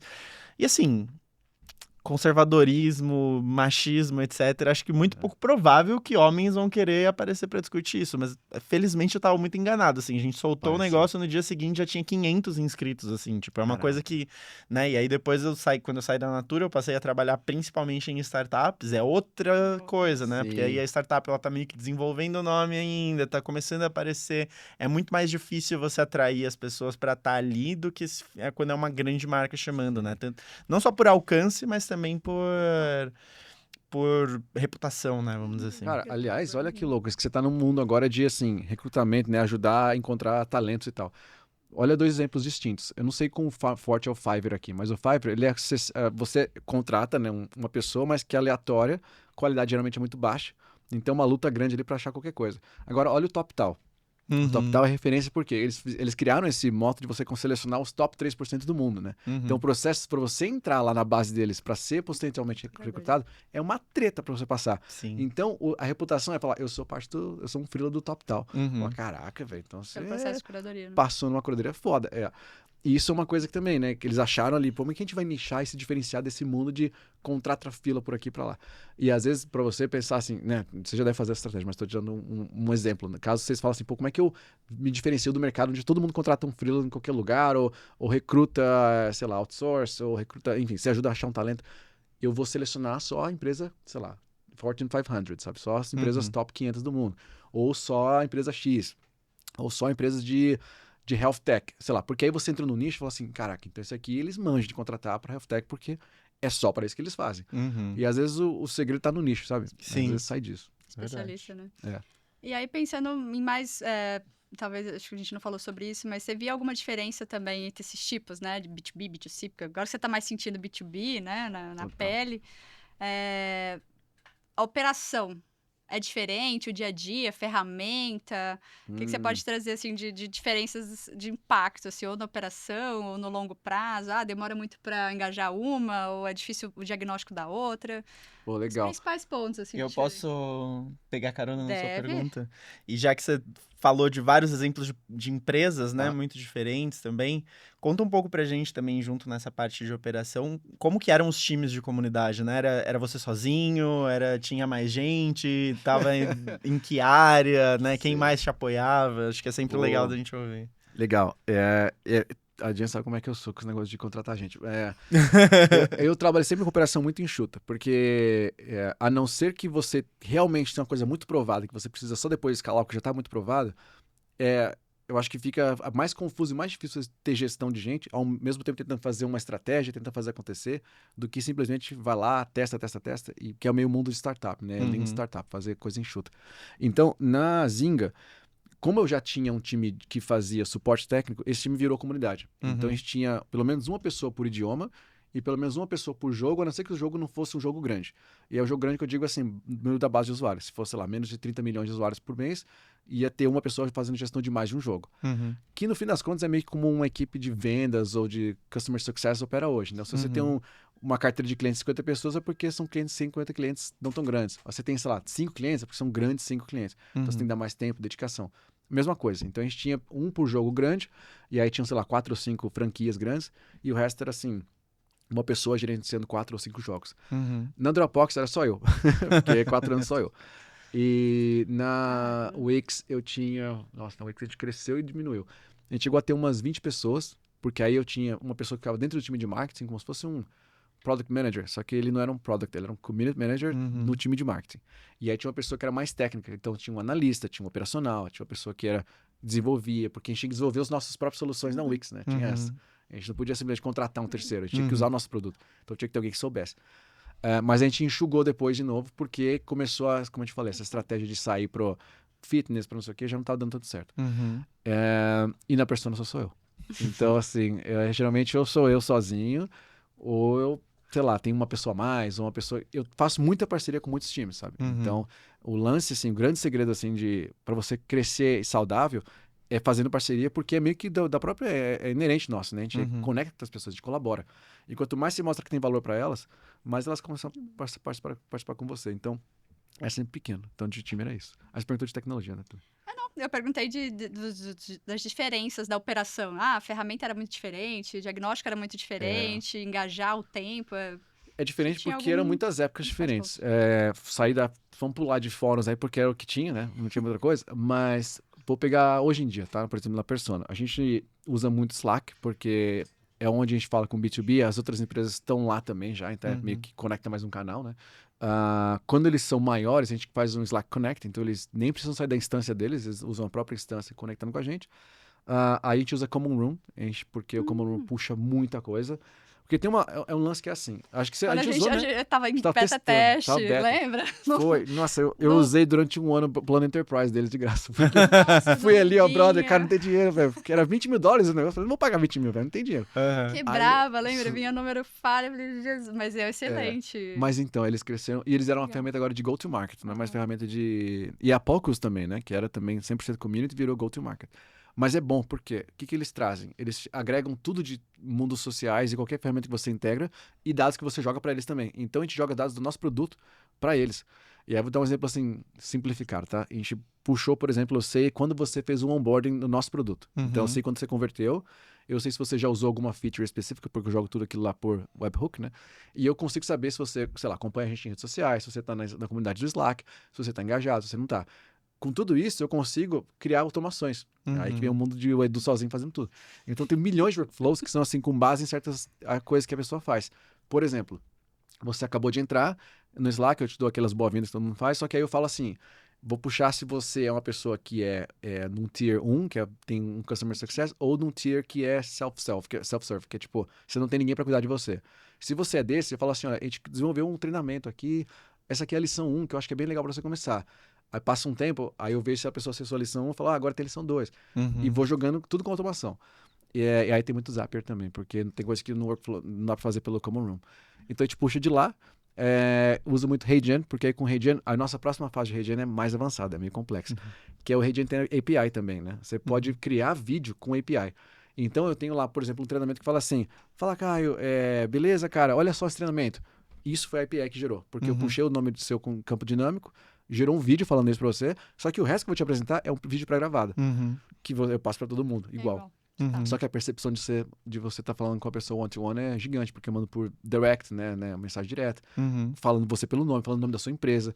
Só que eu uso em momentos estratégicos, porque eu só uso ou no começo ou no fim para nunca tirar o core, que é o conteúdo principal. E aí eu consigo escalar. Então a gente usa muito disso, muito vídeo. A gente tem... A persona tendo que validar a própria IA fazendo vídeo, né? É verdade. Né? Não, eu tô dizendo fake ali, né? É o Edu falsaço. Tem umas coisas que você vê esse microfone assim, dando uma mexidinha assim, que a boca mexe, aí você vê que é falso. Cara, e aí, para eventos, aí que a gente faz? A gente faz eventos na Luma. E aí eu tenho a API deles também, que a gente tem a versão paga, então a gente joga também se a pessoa aceitou um convite, se a pessoa participou de algum evento.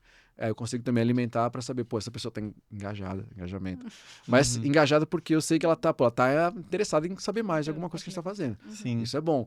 E se eu vejo que tem muita gente que ela entra lá nos eventos, não tem nada a ver com o produto, ela não tá, sei lá, fazendo cadastro, não tá usando mais o produto, eu tenho que pensar, será que eu tenho que fazer conteúdos diferentes nesses eventos para incentivar ela a usar o produto? E aí vai, sabe? Mas muito dados. E o Common Room tá sendo muito bom para isso. É bom saber que já deu esse update aí, essa atualização. Eu tenho programa de referral lá, afiliado, se você quiser usar, pessoal, link aqui para inscrição do Common Room, 20 mil por mês. É difícil a gente ir caminhando para o final, porque eu ainda queria explorar tanta coisa, mas eu acho que eu não podia deixar você ir embora sem a gente falar do Vale do Silício, né?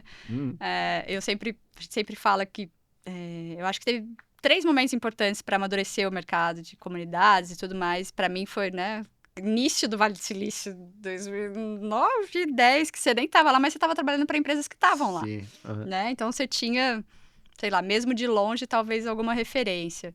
Quando, né, Facebook vira Meta, toda empresa cria sua comunidade, pandemia, né, um Uhum. terceiro boom, assim. E agora você está lá, né? Como é que você está sentindo, assim, as comunidades nesse momento lá, né? Como é que estão as startups estão trabalhando? Elas se auto-organizam enquanto ecossistema, enquanto comunidade, é orgânico, tem liderança, quem puxa o quê? Uhum. Porque parece que funciona tão bem, eu fico acompanhando de longe, um puxa um Aham. negócio, outro puxa um outro negócio, alguém da iCombinator fazendo não sei o quê, aí ele faz um jantar X com o Neo, né? Enfim, vai fazendo uma loucura. É orgânico, é organizado, é estruturado? Como que funciona? Sabe qual que é o grande segredo de lá? Que as coisas dão certo? É que eles não têm medo de compartilhar informação. E a Uhum. gente aqui é cagão. A gente tem medo, a gente acha que vão roubar ideia, acha que vão comparar com a gente. Então, exemplo Legal. bobo, você fala assim, quanto você paga de aluguel? Você fala, então, é caro, assim. Aí não fala. Uhum. Ou quanto você ganha? Aí não fala. Ou, sei lá, quanto você pagou nessa ferramenta? Ele não fala. Fala, por que você está escondendo isso? Tipo, você acha que eu vou roubar seu apartamento? Você fala aluguel? O que você acha que vai acontecer? E aí, lá é muito louco, porque eu lembro de conectar com as pessoas no LinkedIn, falando assim, olha, cheguei agora em São Francisco, não conheço ninguém, eu vi que você é founder de uma empresa tal, achei interessante. A pessoa conecta, não só conecta, fala assim, pô, vamos marcar um café. Aí você vai, literalmente, senta com a pessoa fisicamente, frente pra frente, toma um café, a pessoa fala qualquer coisa que você quiser saber, você fala assim, ó, eu moro no bairro tal, pago tanto, aqui a gente tá fazendo isso aqui, ó, sabe, se quiser ir nesse evento aqui, ó, eu posso te colocar. Enfim, compartilham tudo. E aí é muito legal isso, porque você começa a fomentar e alimentar um ao outro, assim, pô, eu tenho informação que eu não teria antes, a gente, 1 mais 1 é igual a 5, porque não é uma pessoa só dando informação e somando aquilo, são várias pessoas. E aí eu descobri outra coisa. Isso foi por acaso que numa conversa vai, o meu ACO da Zynga, né, o Mark Pincus, ele começou, como é que foi? Ele foi num jantar que o Reid Hoffman, que é o fundador do LinkedIn, fez em 2006, 2007, foi nesse jantar. Aí ele falou, pô, eu tô com uma ideia de fazer uma startup de jogos. E aí o Reid Hoffman falou assim, pô, cara, a gente pode investir e tal. E foi nessa, investiu na Zynga. Beleza, passam alguns anos, eles fazem vários jantares, tá? Esses Lógico. caras estão no outro patamar. É. Faz jantar. Aí num desses jantares ele falou assim, pô, tem esse menino aqui que eu queria chamar ele pro jantar, porque acho que ele tá fazendo umas coisas legais. Se chama Sam Altman. Ele tá fazendo um open source aqui de AI, OpenAI. E aí, vamos chamar ele, pô, aquele menino legal, pô, vamos investir nesse cara? Vamos, investir nele. E aí vira o quê? OpenAI, né? ChatGPT. Então, assim, você fala, caraca, velho, essa galera ele tá tão conectada. E aí a YC, ela é meio que a base disso daí, né? Uhum. Que a galera que saiu da YC só fala com YC, que só Exato. investe em YC.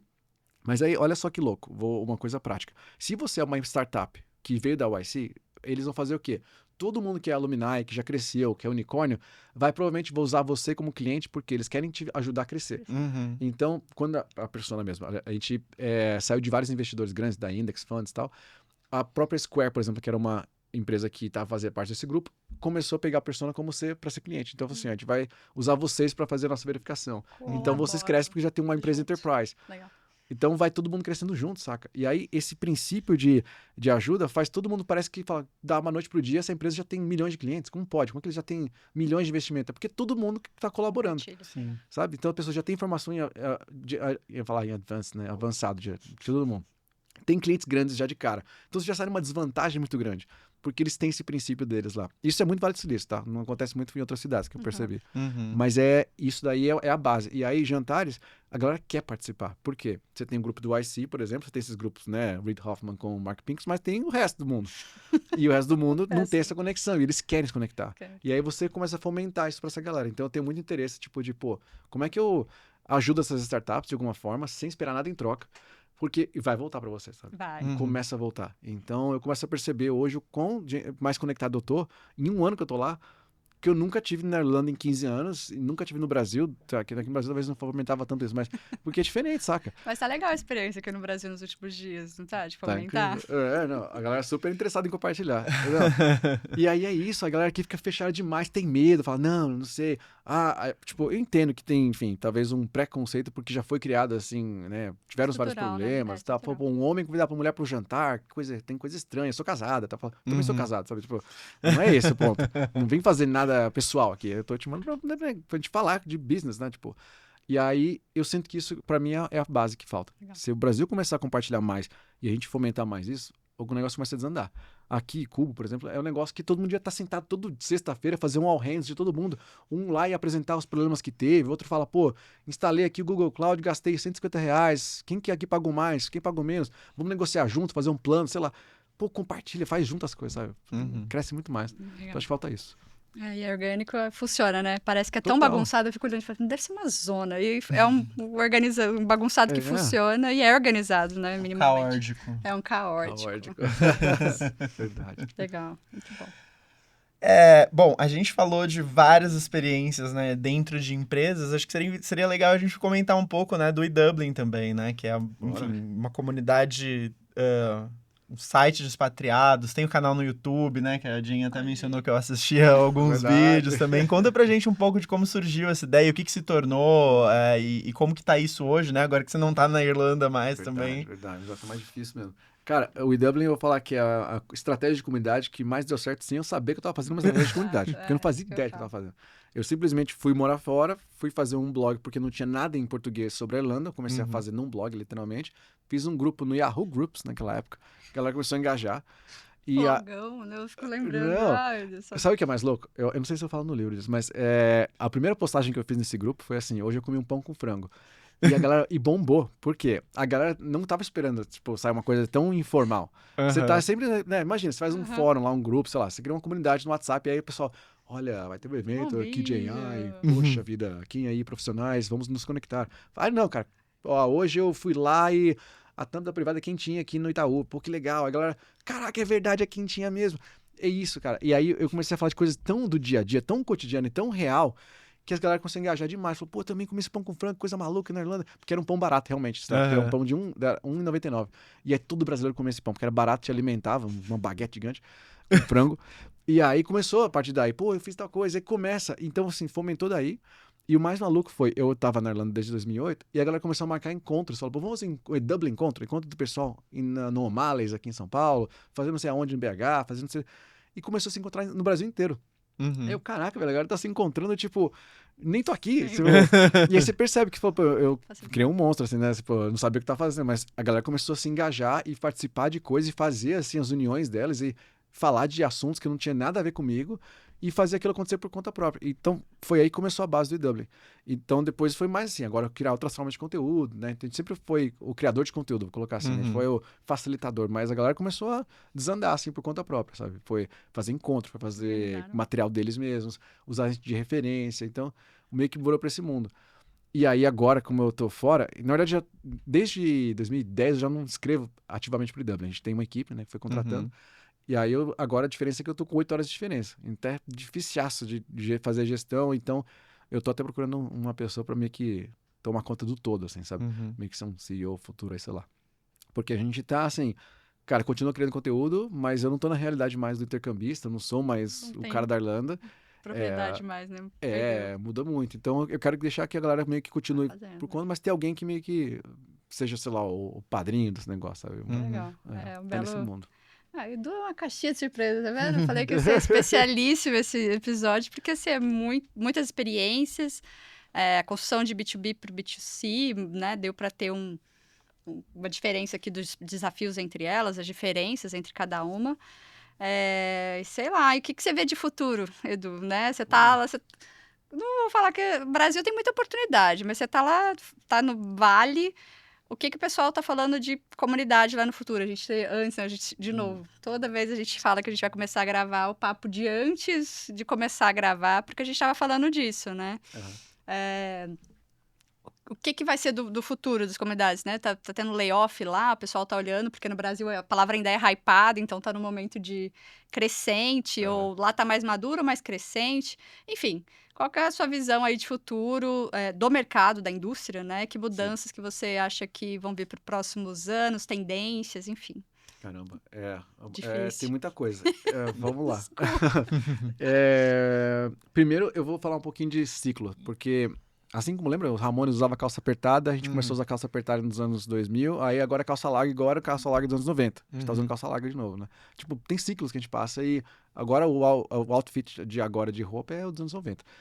E a comunidade não é muito diferente, mas o mundo de como as coisas são vistas, a gente tá num outro ciclo agora no São Francisco e no Vale do Silício que a gente não tá aqui ainda, que é assim, AI veio e pum, virou a palavra da vida agora, né? Todo mundo fala que AI ganha investimento.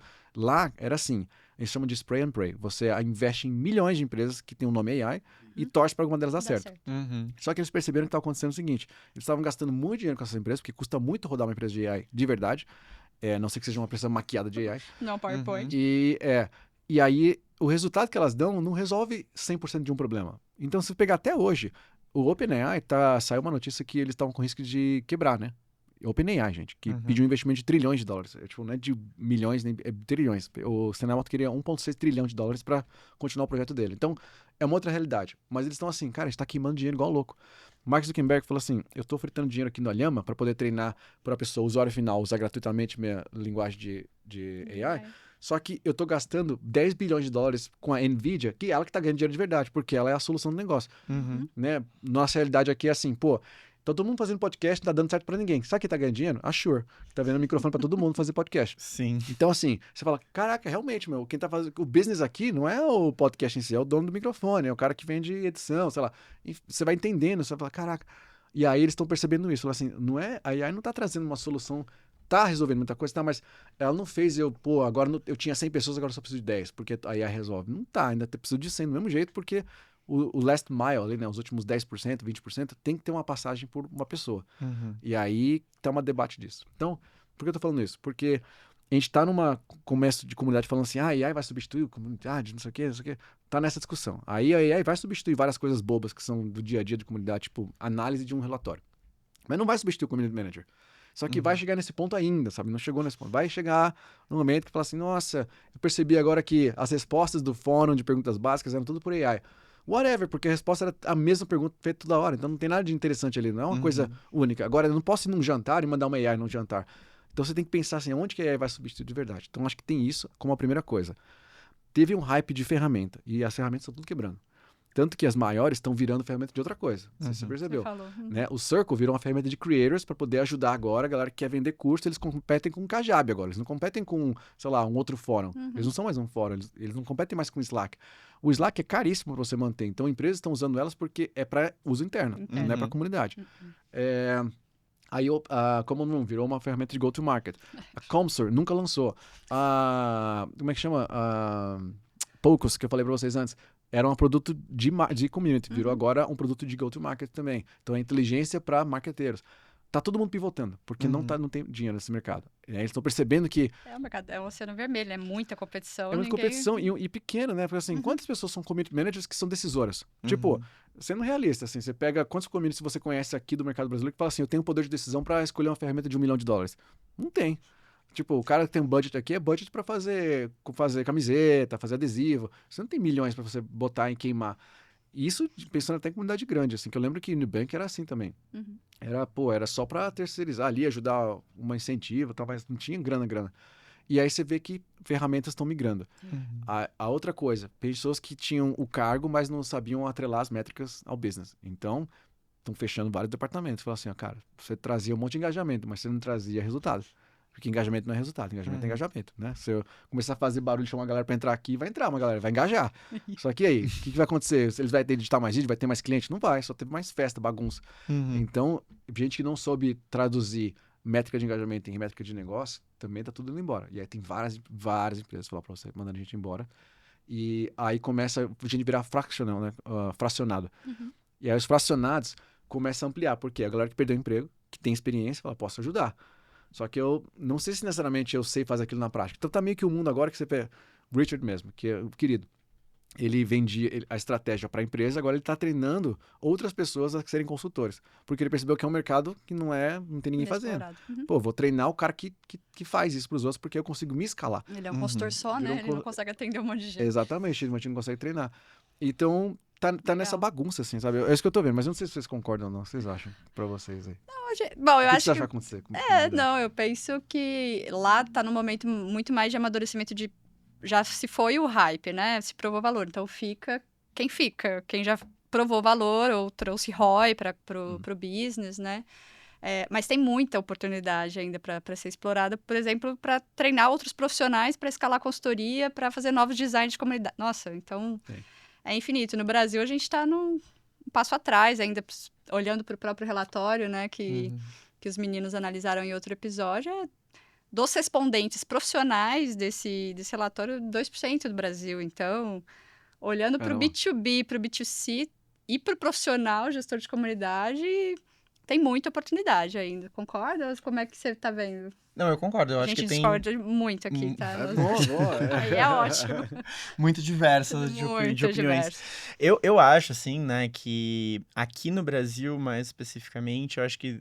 Concordo com a Jen, que eu acho que a gente tá num passo anterior. Eu acho que ainda existe muita confusão sobre o que é o mercado de community manager, né? Não sei o quanto que isso fora do país ainda acontece, mas aqui no Brasil é muito comum você ver muitas vagas, por exemplo, de trabalho escrito community manager, mas na verdade é assistente de social media.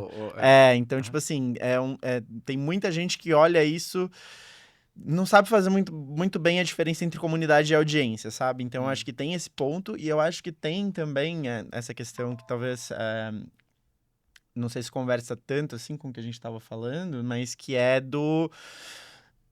Teve o hype, talvez ainda tenha um pouco, mas eu acho que teve muita gente que se frustrou muito por duas coisas, né? Por não saber exatamente o que era uma comunidade, para que fazer e qual resultado ia ter isso, e também porque não souberam, como você disse, atrelar o resultado, né? Com a comunidade. Então, eu acho que a gente está passando por um momento que talvez tenha bastante gente que esteja desistindo um pouco dessa parte de comunidade, por não ter entendido, mas eu acho que em algum momento, em breve, os grandes cases de sucesso vão começar a aparecer e vão reacender o interesse nisso do jeito certo, né? Acho que é isso. Cara, posso fazer um contraponto e uma mini polêmica aí. Bora. Importa de verdade você definir o que community é e o que não é? Você acha que importa de verdade? Eu acho que importa no sentido de a pessoa entender o porquê que ela precisa investir nisso ou não. Eu acho que talvez o problema de você não ter isso claro vamos dizer que você tem... Vou falar de uma coisa que talvez já tem, que já aconteceu comigo em 2 oportunidades. Tinha uma oportunidade, uma pessoa queria contratar um community manager. E ela chegou numa mesa e falou assim, preciso de uma pessoa de comunidade. Não, mas já tem fulano que faz social. Não, mas não é isso que eu tô falando, né? Então, assim, essa é a primeira parte. A segunda parte era, uma vez me chamaram para uma vaga de community. Já tinha outra pessoa fazendo community lá? Não, era uma vaga onde você seria a única pessoa. Tá.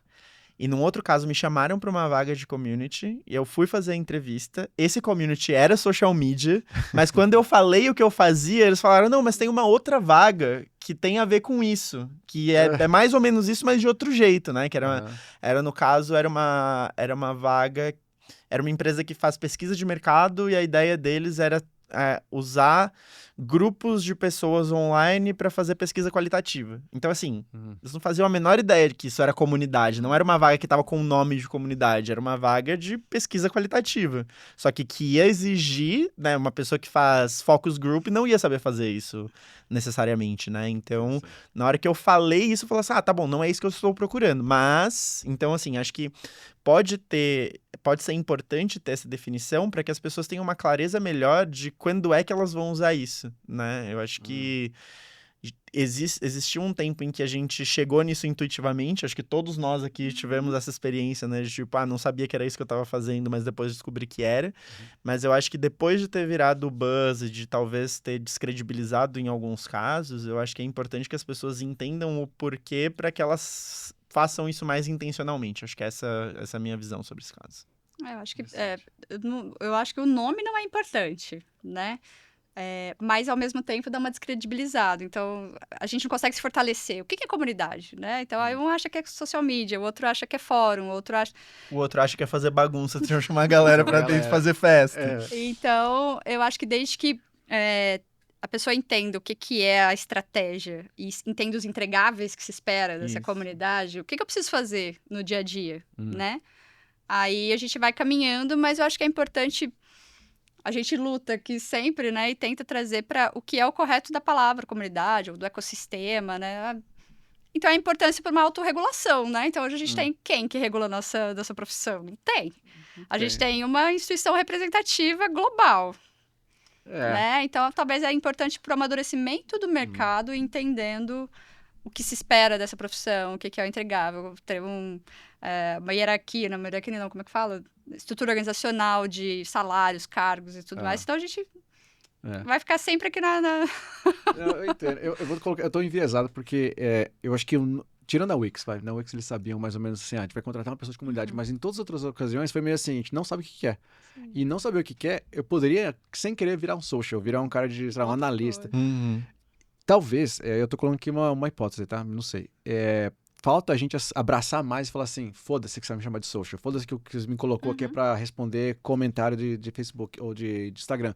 Vou fazer se transformar numa coisa de comunidade. E transformar lá dentro. Uma hora que você entra, você transforma aquilo.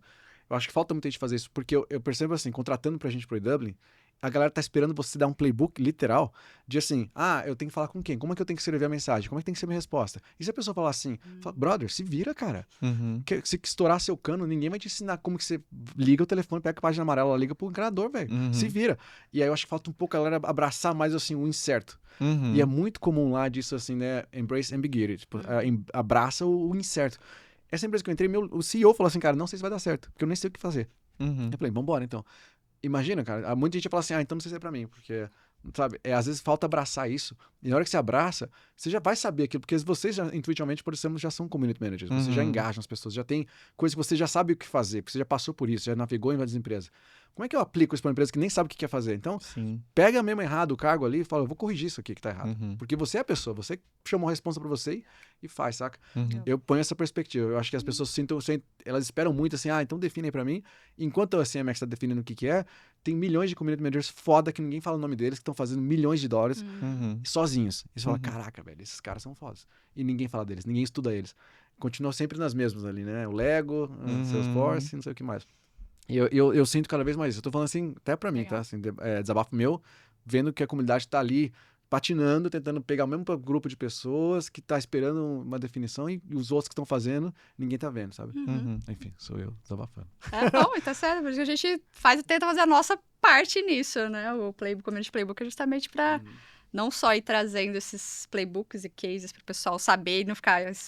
Mas para eles saberem o potencial que eles podem atingir com as comunidades e se ele está numa posição hoje de social media, ele fala, opa, tem outra coisa para fazer aqui dentro, né? Virei gerente de eventos. Mas tem que evangelizar, a gente tem que pregar a palavra da comunidade por aí, independente de nome, cargo, mas para que as pessoas cheguem mais rápido à dedução que a gente chegou por acaso de que está fazendo comunidade. Então a gente quer que as pessoas saibam que elas estão fazendo comunidade por aí, né? Eu acho que talvez isso, pegando num outro background meu, assim, mas eu acho que isso caminha muito para um lado, né? Que talvez eu talvez possa até dar uma pincelada de que talvez isso seja uma parte do futuro de comunidades, né? Eu acredito muito, assim, que quanto mais a tecnologia evoluir, a gente estiver mais conectado e etc, cada vez mais vai ser mais importante que as pessoas se conectem para todos os negócios, né? Seja para todos os casos que a gente fala de suporte, de feedback, de ideias, de embaixadores, enfim. Então, talvez isso seja um negócio... pegando um pouco do que você está falando, talvez seja muito um negócio igual a gente passou a área de inovação, né? Existia uma área de inovação. Essa galera pensa o futuro da empresa. E depois se mudou o paradigma para ser, não, todo mundo é a área de inovação. Todo mundo precisa pensar em qual vai ser o futuro da empresa. Porque não adianta eu ter um grupo de pessoas que está completamente fora do negócio pensando o que vai ser. Eu preciso que quem está vendo os problemas falando. Então, talvez seja um pouco disso, né? De todo mundo que está... frente a frente com pessoas, pense, beleza, como é que eu organizo essas pessoas para deixar esse trabalho um pouco mais eficiente, vamos dizer assim, ou mais agradável, ou algo desse tipo. Total, cara. Sabe quem foi? Jesus foi o maior community manager que existiu. O cara, ele pegou o programa de embaixadores, que eram os apóstolos, ele criou um propósito em relação a uma coisa, né, uma coisa maior que ele, e que fomenta até hoje. Então, tem muita coisa que ele fala, eu falo isso porque, assim, princípios bíblicos que eu aprendo hoje, por exemplo, as pessoas se unem muito ao redor de comida. Os jantares que eu faço não é só porque é um jantar, é porque a comida une as pessoas se sentem à vontade, elas gostam de compartilhar. E não é um prato para cada um, eu faço pratos compartilháveis, é prato familiar que a gente chama. Legal. Então, são pratos grandes que você pega um pouquinho, dá, sabe? Isso é incrível. A gente faz em casa muita coisa disso também, de fazer, assim, coisas que são compartilháveis. Uhum. Isso engaja muitas pessoas. E são detalhes, né? Você fala assim, pô, um princípio tão arcaico no sentido de não ter tecnologia nenhuma, mas que funciona até hoje, que é Uhum. união em jantar. Tinham várias dessas reuniões, né? A Páscoa é uma delas, a Santa Ceia foi uma delas, e hoje, a Natal, você ter união de família, é onde todo mundo se abre para alguma coisa, o Thanksgiving, né? A ação de graça.